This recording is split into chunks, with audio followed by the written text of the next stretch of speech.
Hello everyone and welcome to this week's episode of Matthew Presents. And of course, if you guys do not know, on the Facebook page yesterday I did ask the subscribers if you think I should do 2 of these a week so I can get the series over and done with by August 1st instead of August 15th, and every single one of you who did comment wanted me to do 2 of these videos a week to get it over and done with. So this is the first of a double whammy you'll be getting from me this week. So let's start with the best possible series, episode 11.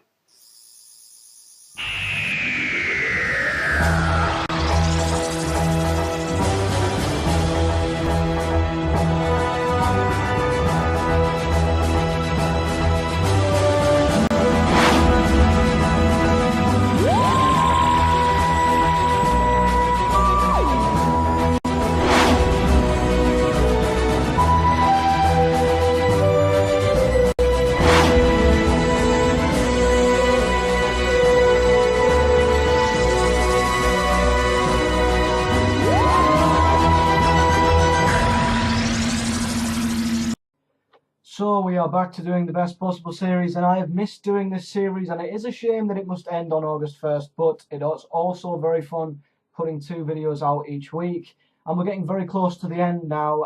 We are into episode 11, and I must say some of the series finales are starting to take shape now, like Utopia, Turn Left maybe you could say, and there are still a good few single part stories to talk about as well. So without any further ado, let's begin with the Series 1, Episode 11, which was Boomtown.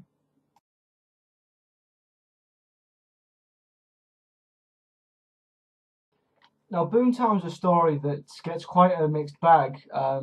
It's a story that not many people love, and I don't think many people hate. It's one of them that's stuck in the middle, and I think it's the same with the DWM rankings. They're quite a while back now, so I can't remember, but I'm sure Boomtown's just one of them stories that I wouldn't say it's forgettable, but it's kind of stuck in the middle, and I personally really like it. I mean, I don't like it where it's like it's one of the best. It's a good story, and you know, if it's on, I'll watch it, and I go back and watch it. I think it's quite a fun, enjoyable story. You know, why Margaret Blaine came back, I don't know. I don't know if that was, you know, I don't know if that was meant to happen. I don't know if they had another monster scheduled, but they thought, oh no, they can't make it. We'll have to bring back an old monster. It seems a bit weird why they brought back Margaret Blaine and they couldn't have had another monster in it. But apart from that, I like Boomtown. I think there's just something about this episode that's just fun and upbeat and enjoyable. You know, like the scene where the Doctor, Rose, Mickey, and Jack go into the Mayor of Cardiff. They go to see Margaret, and she jumps out the window, and they try and chase her. You know, it's just a really fun episode to watch. And like you can see on the screen, there's another fun scene when he takes her on a date, and she keeps trying to kill him, and he's just sat back because he knows all the tricks. So yeah, Boomtown isn't the best story. It's not the worst, but personally, this is just my opinion. I enjoy watching it, and I would always watch it if it was on. So Boomtown, I'd probably give a 6 out of 10.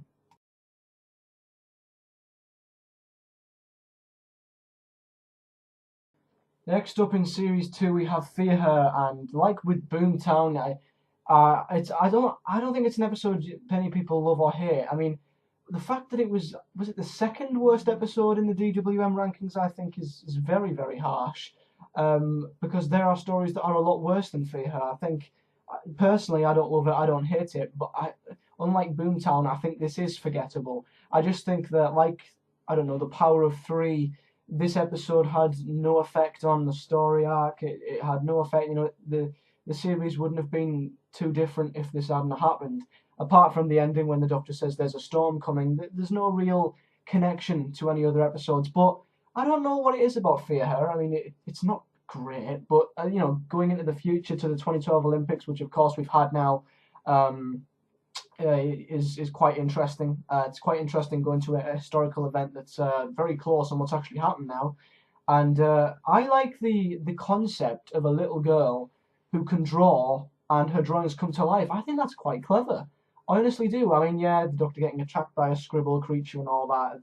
You could call it a bit weird, but I don't mind it. I think it's quite clever, a little girl being able to do this. And Fear Her is you know, forgettable, yes, but it's not bad. I do like Fear Her. And I do think there are episodes in New Who that are a hell of a lot worse. So I think this episode gets a lot more stick than it deserves. Fear Her is enjoyable. Another one that I go back and watch if it's on. I don't know if it's just me, but it's just an episode I just tend to enjoy. So I'd probably give Fear Her 5 out of 10.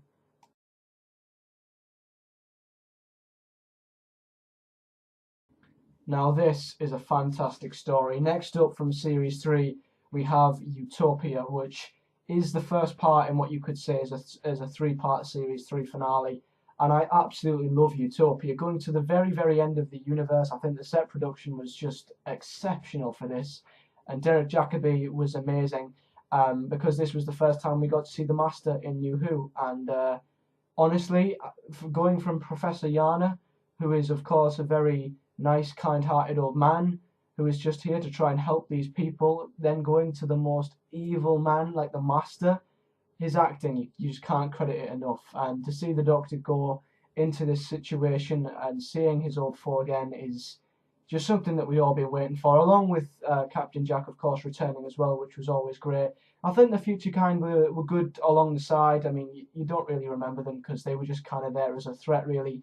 But I thought there were some really good standout scenes in the story. I love the one where Jack is trying to get the rocket started and the Doctor's there and they're having a heart-to-heart conversation. I think that's a very good scene. And, you know, gradually through the episode, every time time travel is mentioned or the TARDIS is mentioned, you kind of see Professor Yana getting these little twinges.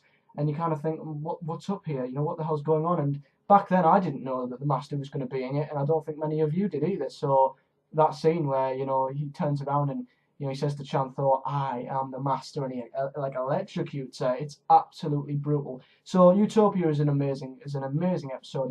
It stands well on its own, but it also stands very well in the series 3 finale, and the acting is amazing as well. And I don't think they could have introduced the Master into New Who in a better way for me. So Utopia is a flat out fantastic story. I've got to give it a 9 out of 10.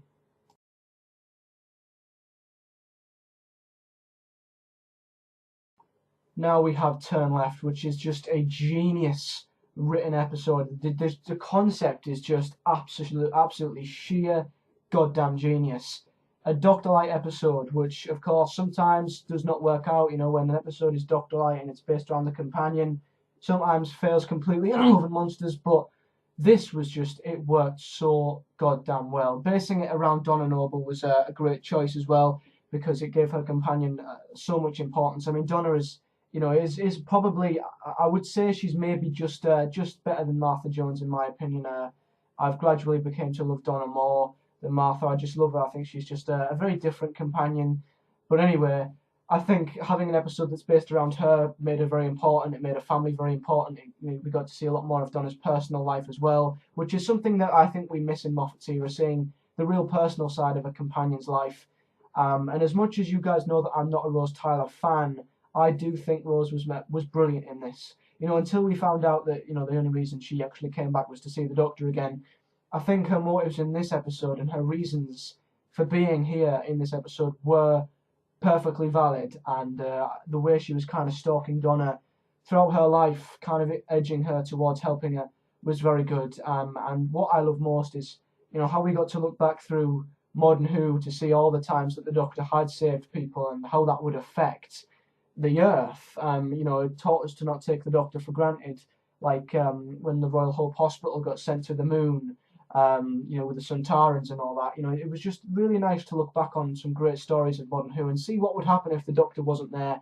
So it's just such a great, unique story that I don't think will ever be done again. And it's just a genius story. I can hardly find any faults with Turn Left, and the ending as well. When the Doctor finds out that Bad Wolf was returning, his reaction is absolutely priceless. So it carried the story arc of the Something Is on Your Back. Rose was great, Donna was great. The fact that the Doctor wasn't in it, it worked brilliantly. I can only give Turn Left a 10 out of 10. It's generally a faultless episode.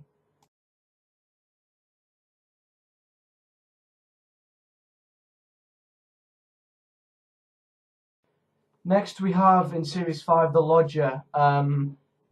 Now the Craig Owens series is very good. I mean, seeing the Doctor on Earth, you know, having a normal life, it's very comical and very funny, of course, and it's nice to see what we usually see, which is humans within the Doctor's life. It's interesting to see that turned on its head with the Doctor having a human life. But I am not 100% the best fan of the Craig Owens series. I mean, I don't know what it is. I mean, I love the character of Craig. I think Craig is an absolutely amazing character. I do love the character of Craig, but I just can't. I just can never be too interested to watch these episodes. I mean, I am interested to see what the Doctor's like on Earth, but I don't know. The Craig Owens trilogy is just something that doesn't appeal to me as much. I mean, I can't really put a reason on it. It's just I just don't seem to enjoy the episodes as much. I mean, there are funny moments like when the Doctor joins a football team. I think that is amazing, and like in Closing Time when he gets a job, it's all very interesting to see. But it's just an episode that doesn't really interest me all that much. So when I watch it, I'm not really bothered if something happens or someone dies. I'm just like, meh, okay, whatever.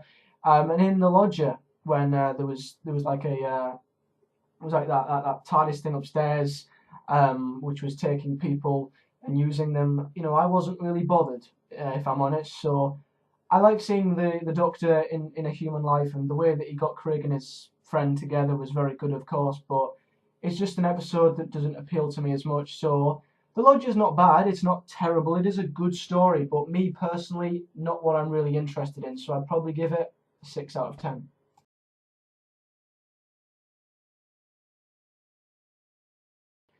Next, from Series 6, we have The God Complex, which is an episode I rewatched recently, and it's an episode I really, really like. I love the setting of the hotel, and I love the characters we meet. I think the character that David Walliams portrays is quite comical, but yet quite selfish as well. A character that you really think, oh God, you're a bit of a prick, sort of thing. The characters we met were very good, and what I loved most is the fact that they had this thing where, you know, inside your room was your worst fear. I thought that was very interesting to see everyone's worst fear. I thought that was very good. And I like the Minotaur as well. I like the way the Minotaur was chasing people around the hotel. Very suspenseful episode, very intense. Now we know what was behind the Doctor's door. I was a bit underwhelmed. I mean, the crack being behind it makes sense, but I always wish that the War Doctor could have been sat behind the number 11 door. But nevertheless, the God Complex is a very good episode, one that I really, really enjoy. I love the Minotaur, I love the story, I love the characters, I love the way that there are fears. It's a very, very difficult episode to fault, really. Of course, there are episodes that are better than the God Complex, but for me, it's one I always love to go back and watch, and one I really enjoy. So I'd probably give the God Complex an 8 out of 10.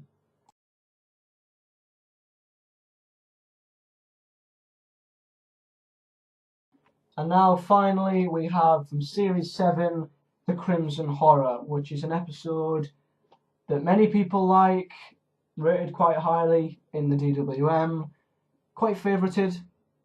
I don't like it. I really don't like it. I mean, I don't know what it is about the Crimson Horror. I mean, I hate the old lady villain. I mean, is it Mrs. Gillyflower? I can't quite remember because I care that little for her. I really hate that villain. She is just so Panto-esque. I hate that little insect creature. I really don't get that at all. The setting, I guess, is good. The set production, I guess, was very good. But the Crimson Horror for me, I mean, I just don't get why people like it. I don't like the story. When I watch it, I'm just not interested remotely in what is going on. The Paternoster Gang are great in it, don't get me wrong. They are one of the positives from this story, and I do think that this could have been a Paternoster Gang-esque episode. If they were to have a spin-off, Moffat, I think this would be an episode that would work well for them, but I just didn't like the Doctor in this. I wasn't too fussed. I don't understand why some people like it. It's just not to my taste. So I think the villain is what lets it down for me. But apart from that, I am just not remotely interested in whatever the hell's going on in this. So the Crimson Horror for me is an episode where even if it's on, I'll probably not go back and watch it. I just really don't care for this story. So I'd probably only give it a 4 out of 10.